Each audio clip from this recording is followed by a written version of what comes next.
చోరీ చేయాలి, వచ్చిన సొమ్ముతో టాక్సీ కారు కొని సెటిల్ అవ్వాలి. ఇది ఓ దొంగ టార్గెట్. అనుకున్నట్లే దోపిడీ చేశాడు. అనుకోకుండా పోలీసులకు చిక్కాడు. అయితే దొంగతనాలు మానేసి మంచివాడిగా మారితే ఉపాధి చూపిస్తామంటున్నారు కరీంనగర్ పోలీసులు.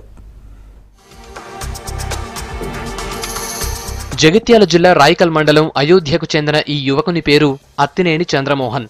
గత 3 ఏళ్లుగా జిల్లాలో పలుచోట్ల చోరీలకు పాల్పడుతున్నాడు. చిన్నప్పటి నుంచి అల్లర్ చిల్లర్గా తిరిగిన చందు 2014లో మొదటిసారిగా అలీపూర్లో దొంగతనం చేసి పోలీసులకు చిక్కాడు. జైలు నుంచి విడుదలైన తర్వాత కూడా జగిత్యాలలో రెండోసారి చోరీ చేస్తూ మళ్లీ పోలీసులకు చిక్కాడు. జైలు నుంచి వచ్చినా తన పద్ధతి మార్చుకోలేదు. ఈసారి పెద్ద మొత్తంలో చోరీ చేసి సెటిల్ అవ్వాలనుకున్నాడు.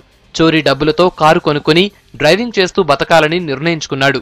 దీనికోసం మరోసారి కరీంనగర్లోని ఓ ఇంట్లో 28 తులాల బంగారు ఆభరణాలు చోరీ చేసి మళ్లీ పోలీసులకు చిక్కాడు. వరుస దొంగతనాలు చేస్తున్న చందును విచారించారు పోలీసులు. అతడి స్టోరీ విని మానవీయ కోణంలో నిందితుడికి చేయూతనిచ్చేందుకు సిపి కమలాసన్ రెడ్డి ముందుకొచ్చారు. భవిష్యత్తులో మళ్లీ దొంగతనాలకు పాల్పడకుండా ఉంటానంటే పోలీసుల తరపున సాయం అందిస్తామని తెలిపారు. బ్యాంకు రుణ సౌకర్యం కల్పించి క్యాబ్ ఇప్పిస్తామన్నారు. ఇతను జస్ట్ 20-year-old బాయ్. 2014 నుంచి ఇతను దొంగతనాలు అలవాటు చేసుకున్నాడు. ఎందుకు ఇట్లా దొంగ మారమని చెప్పి అతన్ని మేము ఇంటరాగేషన్ లో అతను క్వశ్చన్ చేసినప్పుడు ఇతని తండ్రి వదిలిపెట్టేసిపోవడం జరిగింది. వేరే మహిళతో ఉంటున్నాడు. దానివల్ల neglected child, he has become a neglected child. ఈ దొంగతనం చేసినటువంటి ఆభరణాలు కూడా మొత్తం ఇంటాక్ట్ గా దగ్గర పెట్టుకుని ఈ అన్ని అమ్మిన తర్వాత ఒక క్యాబ్ కొనుక్కొని క్యాబ్ డ్రైవర్ గా బతుకుదామని చెప్పి అనుకున్నట్టు చెప్పినాడు.